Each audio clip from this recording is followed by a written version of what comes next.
Hello guys, welcome back to the channel. This is Sanjeet, your host. और आज की video कुछ अलग होने वाली है क्योंकि आज की वीडियो में मैं आपको बताने जा रहा हूँ कि साइबर क्राइम से कैसे बचें।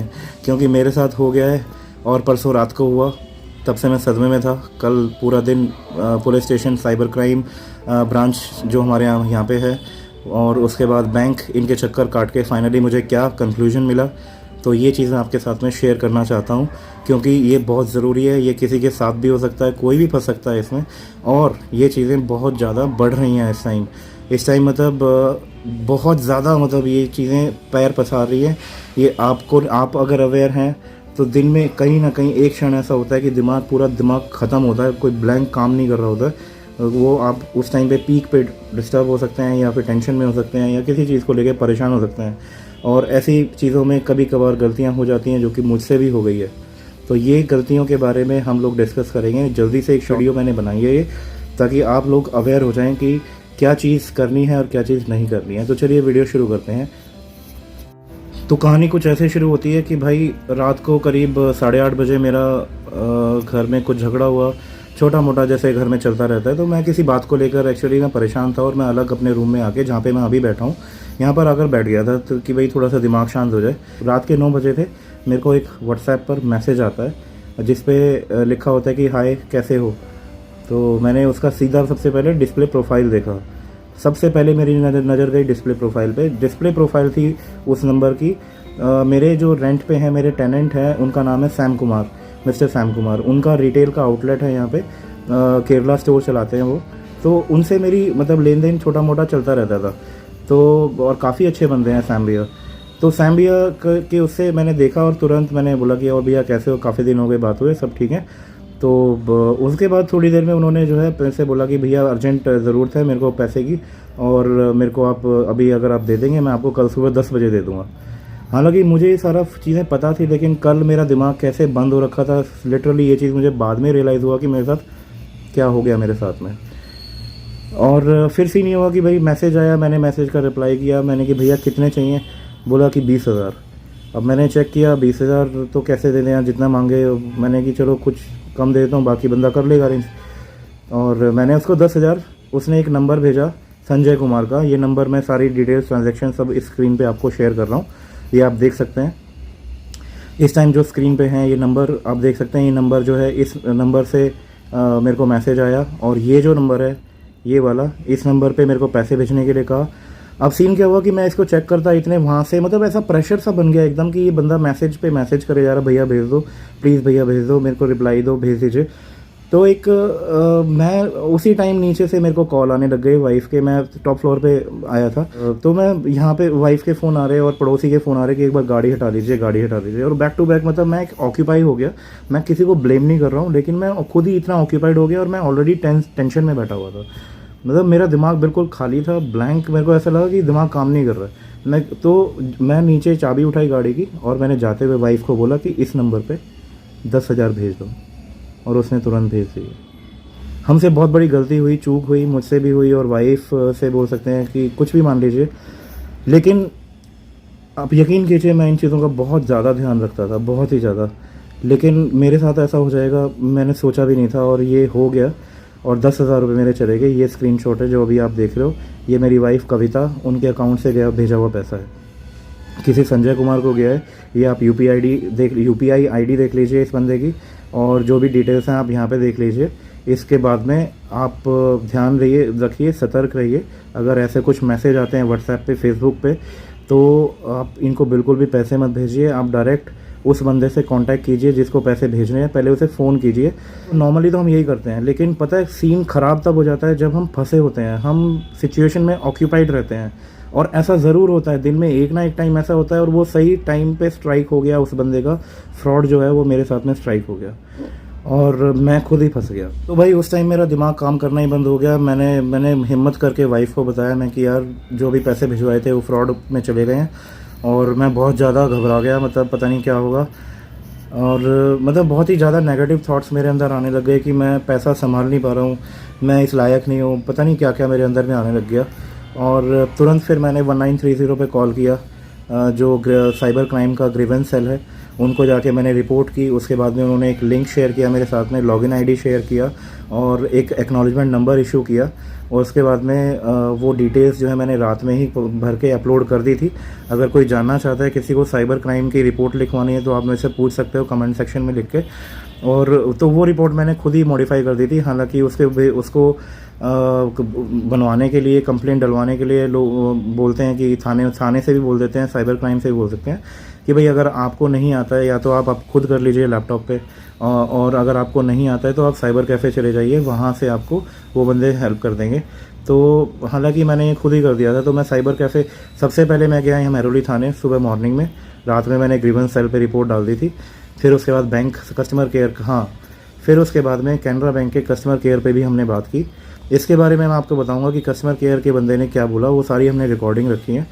और उस बंदे ने बोला कि पैसा रिफ़ंड हो जाता है, 90% तक हो जाता है, लेकिन आपकी प्रोसेस होती है, आप FIR की कॉपी बैंक लेके जाइए, उसका एप्लीकेशन लगाइए, ये ट्रांजैक्शंस जो हुई हैं इनकी कॉपी लगाइए और उसके बाद में आप सबमिट करा दीजिए। उसके बाद बैंक वेरीफाई करेगा। वेरीफाई करने के बाद में सारी चीज़ों को देखेगा, मतलब वेरीफाई करके उसके बाद आपको इन्फॉर्म करेगा कि कितने दिन में आपका पैसा रिफ़ंड होगा। इस बात को सुन के मुझे थोड़ी उम्मीद जागी कि हाँ, पैसा रिफ़ंड हो सकता है। मैंने पुलिस वालों से भी पूछा रात में, जब ग्रीवेंस सेल में फ़ोन किया था, तो उन्होंने भी बोला कि देखो आ जाता है, लेकिन हम बोलेंगे नहीं, क्योंकि कल को अगर नहीं आया तो आप हमारे सिर पे, मतलब आप हमें ही ब्लेम करोगे। मैंने कि नहीं सर, कोई बात नहीं है, आप थोड़ा सा आइडिया दे दीजिए कि कोई चांसेस हैं कि नहीं है। तो उन्होंने भी बोला था कि आ सकता है, लेकिन यार फाइनली बाद में क्या हुआ मैं बताता हूँ आपको।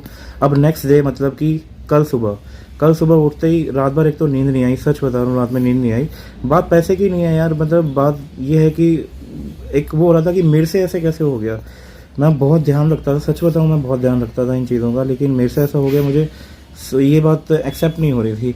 तो चलो फाइनली जो हुआ सो हुआ। अगले दिन मैं और वाइफ सीधा थाने पहुँचते हैं, और थाने में जो रिसेप्शन पे बैठते हैं, एक मैम बैठे थे, एक सर बैठे थे।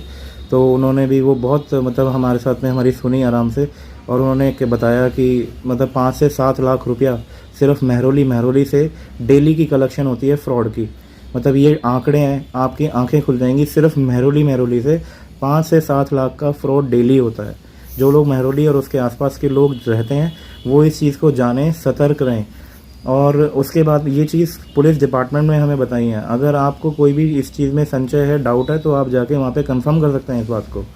उसके बाद में ऐसे ऐसे केस पता चले कि वहाँ पे मेरे साथ में लोग खड़े थे, किसी के साथ में 75,000 का फ्रॉड हुआ, किसी के साथ में 32,000 का फ्रॉड हुआ, किसी की एक बेचारी एजिड महिला थी, वो उनका रो रो के बुरा हाल था, उनके साथ में 1.5 लाख का फ्रॉड हुआ।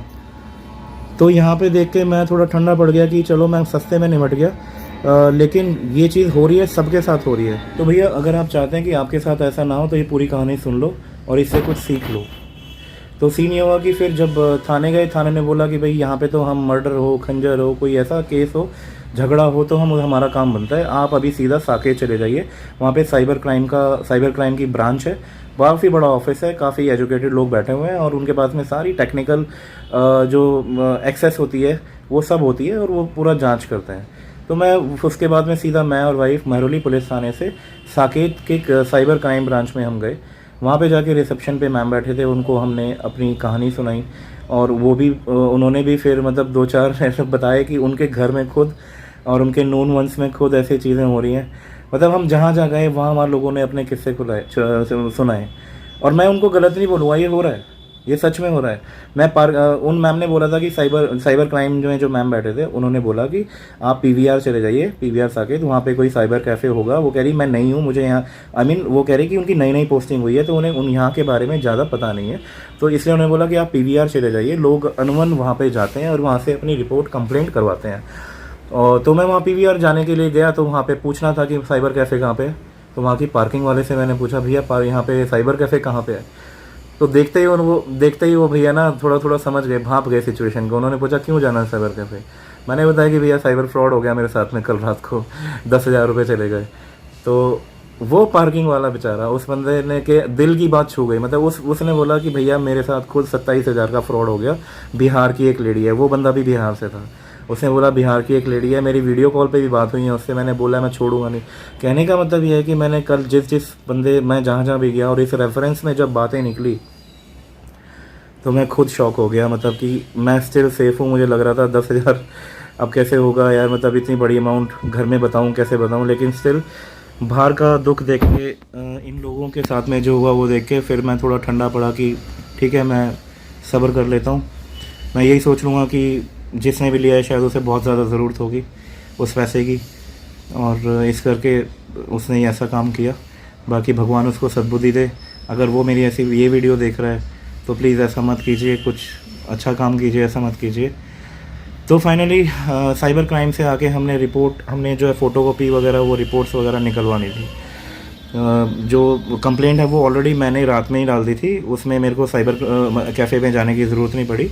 जो काम वो लोग करते हैं वो ऑलरेडी मैंने कर दिया था, तो उसकी बस मैंने वहाँ से प्रिंट आउट निकाले। उसके बाद में प्रिंट आउट लेके हम लोग सीधा पहुँचते हैं बैंक। अब बैंक की कहानी, जहाँ पे जिसके कस्टमर केयर ने हमें बोला था कि आपका काम हो जाएगा, चिंता मत करो, रिफ़ंड आ जाता है, बैंक वेरीफाई करता है, ठीक है। तो मुझे लगा कि भाई कहीं मैं बैंक ये ना सोचे कि मैं फ़्रॉड कर रहा हूँ, वो सब वेरीफाई करके वो पैसा भिजवाएगा बैंक। और उस बंदे ने बोला कि बैंक क्या करता है कि ऐसे फ्रॉड्स जो करते हैं इनका बैंक अकाउंट फ्रीज़ कर देता है या होल्ड पे डाल देता है। हालांकि जब हम बैंक में गए तो बैंक में जो कैनरा बैंक है छतरपुर में, यहाँ पे नंबर 4 पे बैठे थे एक सर। उन्होंने बताया कि भैया सच मानो, सच समझ लो, कुछ नहीं होने वाला, जो पैसा गया वो गया।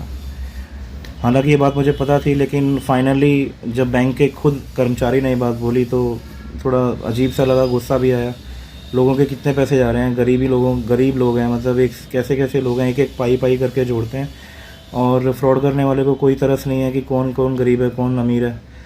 तो कोई बात नहीं, चलो अब जो तो है वो है। लेकिन फिर उन्होंने बोला कि भाई मैंने यहाँ की जो कैनरा बैंक की जो ब्रांच मैनेजर हैं उनसे भी मैंने बात की। उन्होंने भी सीधा मतलब बताया कि भाई बैंक के एम्प्लॉय के खुद 4 लाख रुपए निकाल लिए गए। मतलब जहाँ मैंने बात की, जहाँ से मुझे उम्मीद थी, वहाँ से खुद लहू बहता नज़र आया। फाइनली मैंने सब्र तो कर ही लिया था, लेकिन ये था कि भाई अपनी रिपोर्ट तो कराई थी। तो कल हमारे पास सारे डिटेल्स नहीं थी। उन्होंने बोला आप एप्लीकेशन लिखिए एक, और उसके बाद में ये जो कंप्लेंट की फ़ोटोकॉपी प्रिंट आउट्स हैं इनको साथ में लगा के, ट्रांजैक्शन आईडी को साथ में लगा के इनको आप सबमिट करा दीजिए। और बाकी तो जय राम जी की। तो ठीक है, अब कल तो हो नहीं पाया मैं। आज मौसम ख़राब है, बारिश काफ़ी हुई थी सुबह से। जैसे ही मौसम खुलेगा वैसे ही मैं बैंक में जाऊंगा और वहाँ पे जाके अपनी सारी ये जो भी नेसेसरी डॉक्यूमेंट्स हैं जमा कराएंगे। तो भैया बात करते हैं अब इससे कैसे हम बच सकते हैं। तो दोस्तों मैं आपको बता दूं, फ्रॉड व्हाट्सएप, फेसबुक, ये जो लोग चला रहे हैं, फ्रॉड जो कर रहे हैं, ये भी अपने आप को अपडेट कर रहे हैं टाइम टू टाइम। अगर आप सेफ्टी मेजर्स उठा रहे हैं तो ये भी सेफ्टी मेजर्स को देख के उनके तोड़ निकाल रहे हैं, और ऐसी जगह तोड़ मारते हैं कि बंदा मतलब ना सोच सकता है ना समझ सकता है। तो आपको मतलब बहुत ही ज़्यादा सतर्क होने की ज़रूरत है। 2-3 पॉइंट बताऊंगा, उन पर ध्यान रखना, तो आपको बहुत फ़ायदा मिल सकता है, आप अपने पैसे बचा सकते हो। और वो पॉइंट है नंबर 1, जैसे कोई भी आपको व्हाट्सएप पे मैसेज आता है, कुछ भी आता है, आप कैसी भी सिचुएशन में हो, कोई पैसे मांगता है, आपका कोई आरा प्यारा कोई भी हो, कोई भी आपकी वाइफ के भी नाम से कोई मैसेज ना करे, मतलब आपसे कोई दूर है या फ्रेंड है, यार दोस्त रिश्तेदार कोई भी हो, आपको पैसे नहीं भेजने हैं। आपसे को पहले उससे बात करनी है, चाहे आप कैसी भी सिचुएशन में फंसे हों। नॉर्मली तो मैं भी करता, लेकिन वो जल्दीबाजी में और माइंड ऑलरेडी टेंस्ड, तो इन चीज़ों का वो इतनी, आप समझ जाइए कि जो फ्रॉड है वो कितनी स्टडी कर रहे हैं, कितनी रिसर्च कर रहे हैं, और उसके बाद में अपने पैंतरे फेंक रहे हैं, जिसमें अच्छे बंदे फंस रहे हैं। पुलिस वाले फंस रहे हैं, बैंक वाले फंस रहे हैं, तो आईबी वाले फंस रहे हैं, सीबीआई वाले फंस रहे हैं, विजिलेंस वाले फंस रहे हैं। इन पॉइंट्स को आप ध्यान रखिए।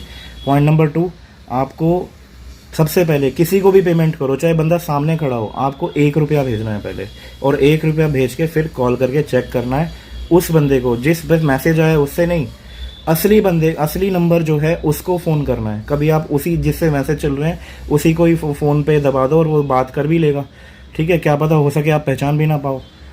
तो ये चीज़ आपको ध्यान रखनी है कि आपको 1 रुपया भेजना है, उसके बाद में आपको कॉल करना है, चेक करना है, और उसके बाद में आपको सारी चीज़ें कंफर्म करके भेजना है। और अगर आप ऐसी किसी सिचुएशन में फंसे हो कि आपको लग रहा है कि यार सामने वाला जल्दी पैसे मांग रहा है और मैं फंसा हुआ हूँ, और आपको लग भी रहा है कि ठीक है ट्रस्ट वाला बंदा है, कभी पैसे मत फेंको, कभी भी पैसे मत भेजना। सीधा अपनी सिचुएशन बता दो, आप यहाँ पे फंसे हो, आप जब फ्री होगे आप कर दोगे, ठीक है। इसमें कोई बुरा मानने की बात नहीं है भाई, कोई बुरा मत मानो इन बातों को, क्योंकि फ्रॉड हो रहा है और जिसके साथ हो रहा है, जिसका पैसा गया वो गया। तो दोस्तों ये सारी चीज़ें थी, ये सारी चीज़ें मैंने आपके साथ में शेयर की। उम्मीद करता हूँ आप लोग सतर्क रहेंगे। अपने WhatsApp, Facebook, social networking sites जितने भी आप यूज़ करते हो, इंस्टाग्राम, व्हाट्सएप, फेसबुक, धड़ल्ले से इन पे जो है फ्रॉड हो रहे हैं। और हाँ, एक आखिरी बात, साइबर क्राइम वालों ने बताया कि आजकल आर्टिफिशियल इंटेलिजेंस का बहुत कमाल का यूज़ चल रहा है और उसका मिसयूज़ भी हो रहा है। मिसयूज़ ये हो रहा है कि जैसे आपके पास में वीडियो कॉल आएगी और वीडियो कॉल में जो बंदा होगा सामने वाला, वो प्रॉपर आपका ही बंदा होगा, जो आपको बोलेगा कि भैया पैसा भेज दो इस नंबर पर, और आप भेज दोगे। अब तब क्या करोगे? तो ये सीन है। आर्टिफिशियल इंटेलिजेंस के बहुत नेगेटिव इम्पैक्ट्स भी हैं, पॉजिटिव भी हैं। तो दोनों चीज़ों से हमें खुद बचना पड़ेगा और हम तभी बच पाएंगे जब हम अपने आप को अवेयर रखेंगे, हम अपने आसपास के लोगों को अवेयर रखेंगे, अपनी सोसाइटी, अपने समाज, अपनी देश, अपने शहर, सबको हम अवेयर रखेंगे, तभी हम इन चीज़ों से बच सकते हैं। नहीं तो जो फंसा बस उसी का जी जाने। तो चलिए दोस्तों, मिलते हैं। उम्मीद करते हैं आपको ये व्लॉग, ये वीडियो, ये इन्फॉर्मेटिव वीडियो पसंद आई होगी। तो मिलते हैं नेक्स्ट व्लॉग में। नेक्स्ट व्लॉग आएगा भाई जिस्पा से बारालाचा जा रहा हूँ मैं। ये वीडियो बिल्कुल ऑलमोस्ट रेडी है, थोड़ी देर में आने वाला है। आप लोग देखिएगा, एंजॉय कीजिएगा। और मेरे चैनल को अगर आपने सब्सक्राइब नहीं किया है तो ज़रूर सब्सक्राइब कीजिएगा, क्योंकि टाइम टू टाइम कुछ भी गलत होता है वो मैं आप तक ज़रूर पहुंचाऊंगा और अपनी ट्रैवलिंग वीडियोस के थ्रू नए नए नज़ारों के आपको दर्शन कराऊंगा। तो चलिए मिलते हैं जल्दी बारालाचा में।